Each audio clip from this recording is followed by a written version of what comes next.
Hello à toi, j'espère que tu vas bien. Bienvenue dans cette vidéo assez particulière où on va parler un petit peu de le fin de parcours pour les yin, première évéolien, donc première cheminante, et pour les runners qui seront yang, deuxième cheminant. Alors désolé, je vais fermer la fenêtre parce que j'ai pas envie qu'on entende le bruit derrière.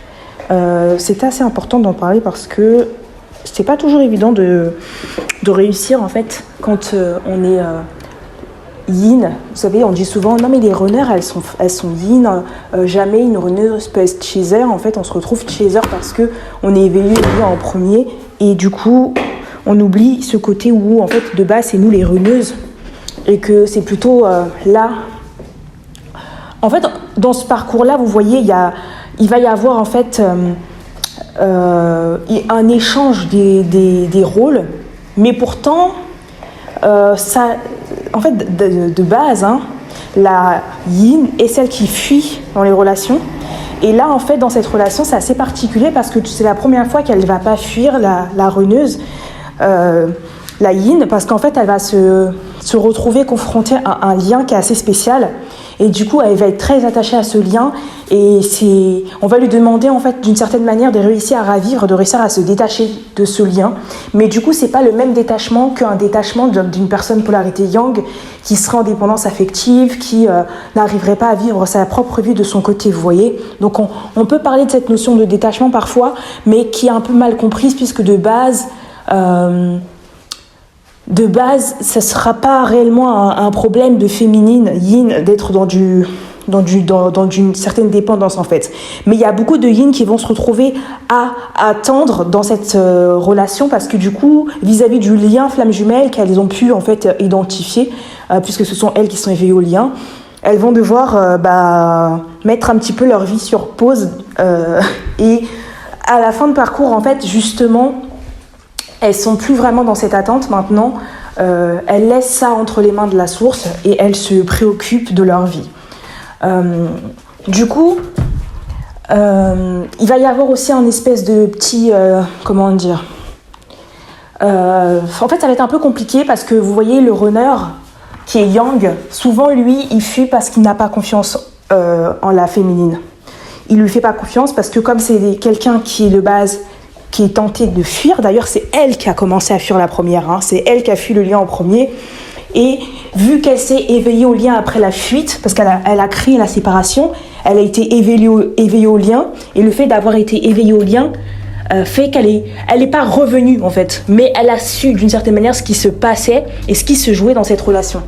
Donc parfois, elle a dit au yang, non mais c'est bon, en fait, fin, c'est fini, parce que je ne veux plus tolérer, en fait, tes comportements. Puisque le yang, souvent, il est en dépendance affective, il peut avoir des comportements aussi... comment dire ? En fait, le yang, il va aussi saboter, parce qu'il va avoir des dysfonctionnements. Ça peut être, par exemple, moi, mon yang, c'était indépendant à la séduction. Il séduisait tout le temps les gens. C'était quelqu'un qui était dans une posture sacrificielle, tout le temps. Il faisait passer le bien de ses parents avant notre relation. Donc, même s'il m'aimait, il ne prenait pas parti.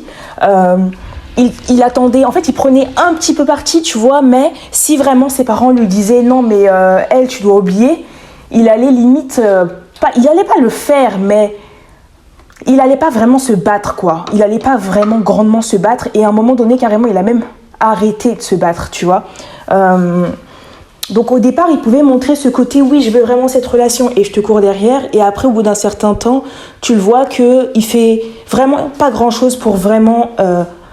comment dire, parce que le yang c'est celui qui est censé tu vois démarrer la chose, qui est censé la concrétiser, le yang, tu vois, mais en fait c'est comme si ce côté yang il n'avait pas vraiment le yang second cheminant, c'est à dire que lui il est un petit peu voilà quoi. Souvent il va avoir peur des femmes parce que souvent il a été élevé par une mère qui est assez autoritaire. Et donc elle lui dit un peu ce qu'il doit faire. Donc souvent lui il va mettre les femmes sur un piédestal. Et donc si maman dit quelque chose, on va l'écouter quoi. Parce que maman elle se trompe jamais. Donc ce qui fait que si sa mère ou par exemple s'il a une sœur et que sa sœur décide que voilà il ne devrait pas être avec telle femme, c'est limite en fait il serait susceptible de l'écouter. Donc le yang en fait ce qui va se passer en fin de parcours c'est que il va énormément souffrir. On va lui en demander trop. il va vraiment être dans une posture où il va faire des choses qu'il n'a pas envie de faire et il va énormément en fait souffrir. On lui demande en fait de prendre parti, de prendre position. On lui demande aussi d'arrêter d'être dans une posture sacrificielle, d'arrêter de se fuir parce que vraiment dans cette relation, le yang d'une certaine manière en fait il fuit son côté yin, tu vois. Il fuit son côté yin, il est là toujours à faire plein de choses pour s'occuper, il est là pour tout le monde sauf pour lui-même, ce qui est assez bizarre. Mais c'est vraiment quelqu'un de très, comment dire, un peu un espèce de grand frère protecteur qui va faire passer tout le monde avant lui, tu vois. Syndrome du sauveur. Donc, il va faire passer tout le monde en priorité, sauf, évidemment, sa chaser. Bah oui, la chaser, elle passe toujours en dernier. Pourquoi elle passe en dernier ? Parce que la chaser, c'est lui. Et comme lui, il passe en dernier, évidemment, il fait aussi passer sa féminine en dernier. Donc là, en fait, ce qui se passe à la fin, c'est que il apprend à prendre sa place. Il se positionne, il se met au centre de sa vie. Il ne fait plus des choix en fonction des autres, il fait des choix en fonction de lui.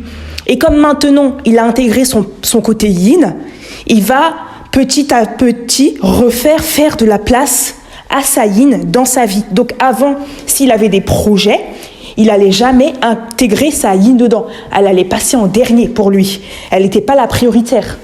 Maintenant, les choses, elles vont changer. Parce que maintenant, il va plus s'écouter lui, faire ce dont il a besoin. Et il aura envie maintenant de faire les choses avec sa yin et d'intégrer sa yin dans sa vie. Donc c'est pour ça que, en tant que polarité yin, tu n'as pas de choses à faire. À part vouloir cette réunion parce que quand tu veux cette réunion dans ton âme, tu vois, hein, c'est pas je vais lui courir après, je lui envoie des messages, tu te positionnes à l'intérieur de toi de ce que tu veux réellement. Si tu as envie qu'il revienne, il faut que tu sois aligné avec ça. Si tu n'as pas envie qu'il revienne, tu dis je veux pas qu'il revienne. Mais pour les personnes qui sont en mode à un moment je veux qu'il vienne, à un moment je veux pas qu'il vienne, déjà vous êtes testé sur ça parce que souvent les yin elles fuient. Donc là c'est pareil, tu vois, on change pas d'avis toutes les 5 minutes. À un moment donné je veux être avec lui, le moment d'après oh non je veux plus entendre parler de lui. Non, si tu prends une décision, tu prends un engagement. Moi j'ai dû prendre un engagement, je me suis engagée à l'attendre. Et je suis testée sur ça. C'est-à-dire qu'il y a des hommes qui peuvent venir me parler. Ça veut dire que on peut, je sais pas, me proposer d'aller à l'étranger. Moi, je sais que souvent, j'ai tendance à vivre ma vie de mon côté, faire mes choix et ne pas forcément dépendre de qui que ce soit. Le truc, c'est que là, si tu t'enfuis, bah, encore une fois, c'est que tu laisses ton yang derrière. Et là, bah, pas moyen que lui, il revienne, puisque de base, il te fait pas confiance. C'est pour ça que voilà, il n'a pas vraiment confiance en toi parce que tu es quelqu'un de pas tellement stable. Émotionnellement, parce que tu changes d'avis souvent, et que le yang, lui, il a besoin justement de quelqu'un qui ne va pas l'abandonner, parce que lui, justement, il a la blessure de l'abandon, bien qu'en fait, normalement, là, à ce moment-là, c'est plus le cas. Lui, il a travaillé sa blessure de l'abandon. Là, il doit travailler la blessure de rejet. Et les yin, c'est l'inverse. Elles ont travaillé leur blessure de rejet. Et là, elles travaillent aussi leur blessure d'abandon. Donc, c'est pour ça que parfois, on peut avoir l'impression que nos polarités, c'est pas celles qu'on pense. On pense qu'on est yang, parce qu'on travaille la polarité de l'abandon.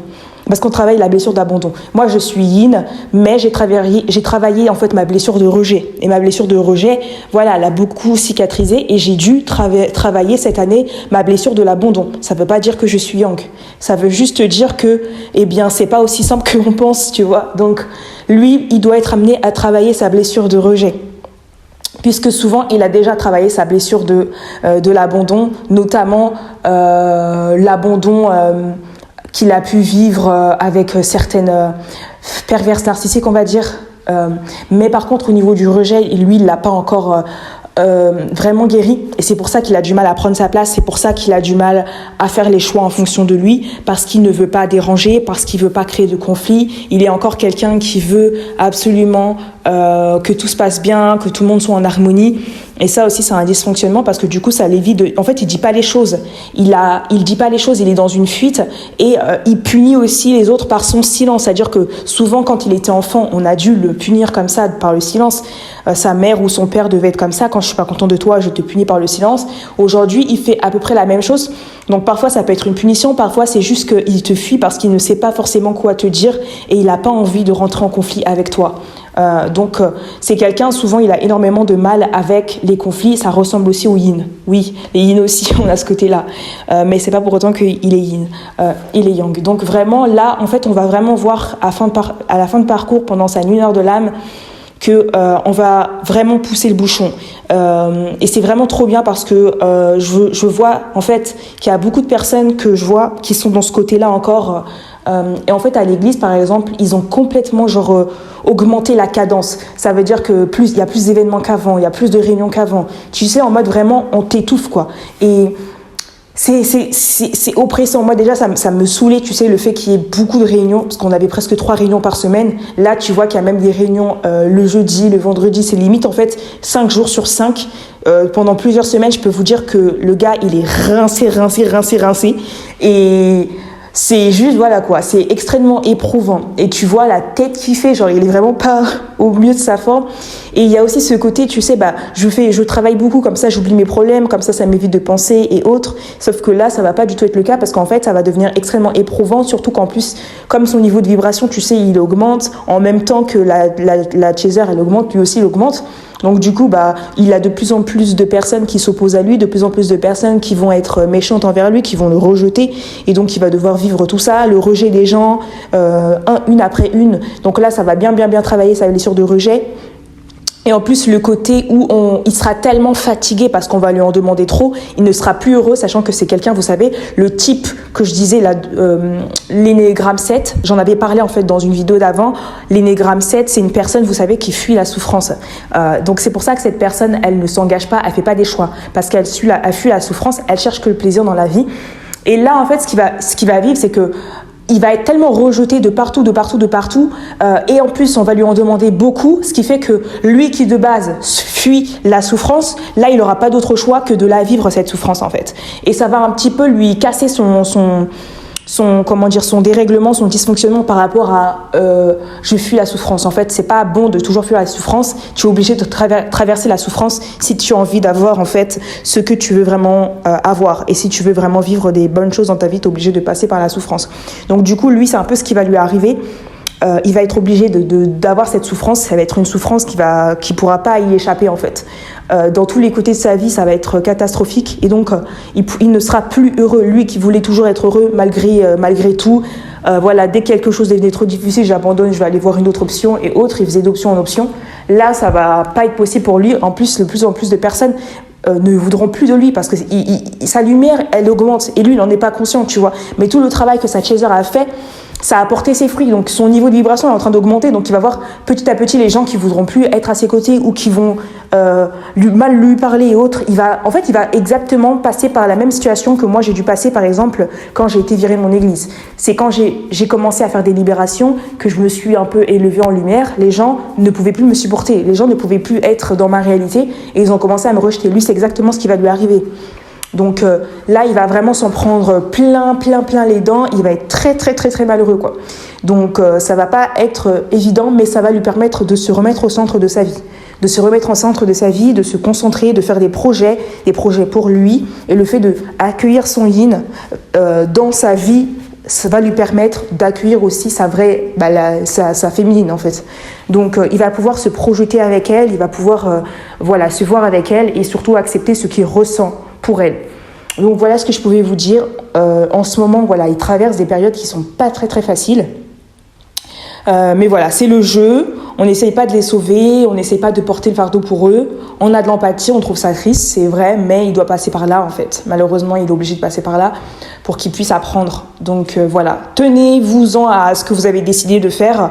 Si vous avez décidé de vivre de votre côté et prendre vos distances, eh bien tenez-vous-en en fait. Ne revenez pas à la rescousse comme un petit sapeur-pompier en fait. Non. C'est lui qui a choisi ça et donc voilà, il va assumer les conséquences de ses choix. Donc voilà, je vous laisse sur ça et je vous souhaite une bonne soirée. Ciao.